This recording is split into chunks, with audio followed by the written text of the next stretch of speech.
Im heutigen Video erzähle ich dir von der Via Alpina, einer der schönsten Langwanderungen in der Schweiz. Die Via Alpina fängt in Sargans an und geht bis nach Montreux an Genfersee. Ich habe in Sargans angefangen, bei dem Swiss-Tal darauf, ein Tal mit unheimlich vielen schönen Wasserfällen, dann über den Faubourg nach Elm, im Glarnerland. Anschliessend bin ich über den Riccheteli-Pass. Der Riccheteli-Pass ist eine relativ strenge Wanderung und auch recht steil, vor allem der Abstieg hat es in sich. Da habe ich meine Wanderstöcke vergessen und habe etwa 4 Tage lang Muskelkater gehabt. Von Lintal bin ich dann mit der Bahn auf Bruwald. Ich könnte laufen, es ist aber nicht besonders schön, haben wir viel unterwegs gesagt. Von Bruwald geht es hinterher Richtung Urner Boden, unheimlich schön, so einen Bach entlang und nachher in den Klausenpass und anschliessend hinten runter nach Altdorf. Die Wanderung ist ja sehr gut für Anfänger geeignet, sie ist überhaupt nicht schwierig. Es hat auch immer wieder Postauto-Haltestellen, wenn man nicht die ganze mag. Fattigenhausen geht es relativ viele Höhenmeter nach Brüsti. Dort könnte man auch die Seilbahn nehmen.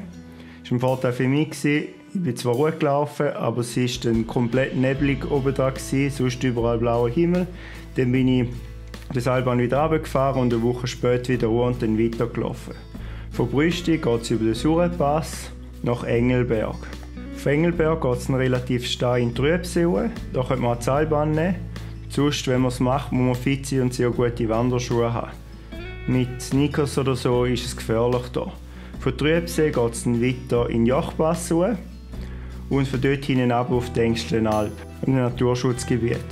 Und anschliessend auf die Tannalp, beim Tannensee. Von dort geht es ins Palmer Eckhorn, wo man einen super Ausblick hat auf den Melchsee. Ich habe dort eine Mehrtageswanderung gemacht, habe ich dann dort auch zeltet. Und bin am nächsten Tag am frühen Morgen dann weitergelaufen über Hasliberg nach Meiringen. Anschliessend geht es weiter Richtung Grosse Laui, das Tal hindern und nachher über die grosse Scheidegg nach Grindelwald.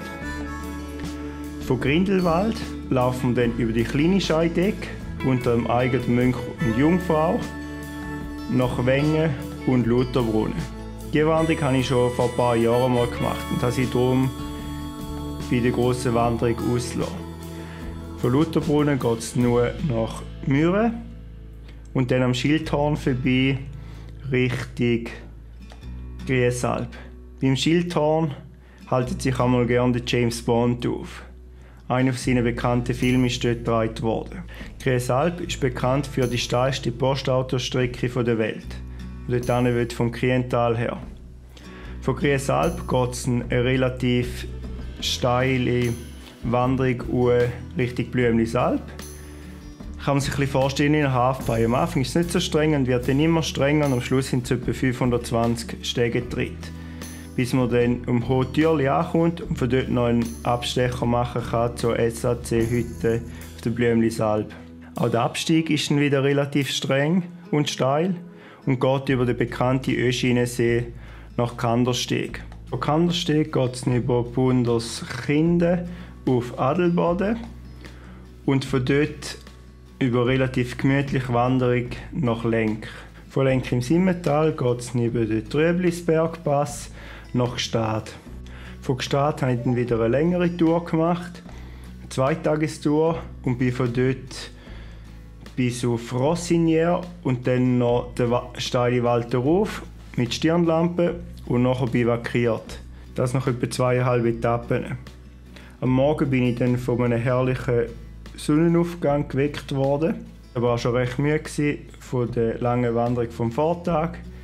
Bin dann weitergelaufen und habe nach etwa einer Stunde bin ich zu einem Nebler angekommen und hat angefangen mit mir Französisch zu reden. Zum Glück kann ich ein bisschen Französisch, habe ich mit dem geplaudert. Ich habe irgendwann gefragt, ja, ich bin besser Französisch oder Deutsch können. Ich habe gesagt, ja, Deutsch sei meine Muttersprache, aber Französisch habe ich 8 Jahre in der Schule gehabt. Ich habe mit ihm weiter Französisch geredet. Er hat mir gesagt, ja, ich habe gar kein Deutsch in der Schule gehabt.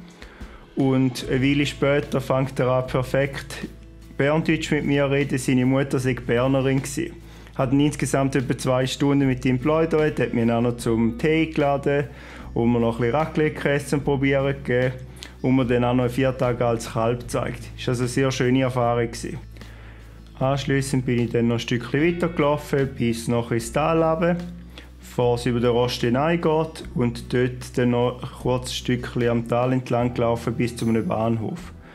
An einem anderen Tag bin ich dann noch den Rost hineingelaufen und am Schluss einen herrlichen Ausblick auf den Genfersee hat. Und dann noch den Abstieg auf Montreux macht, bevor man dann noch einen Schwung im Genfersee machen kann. Da noch insgesamt 20 offizielle Etappen.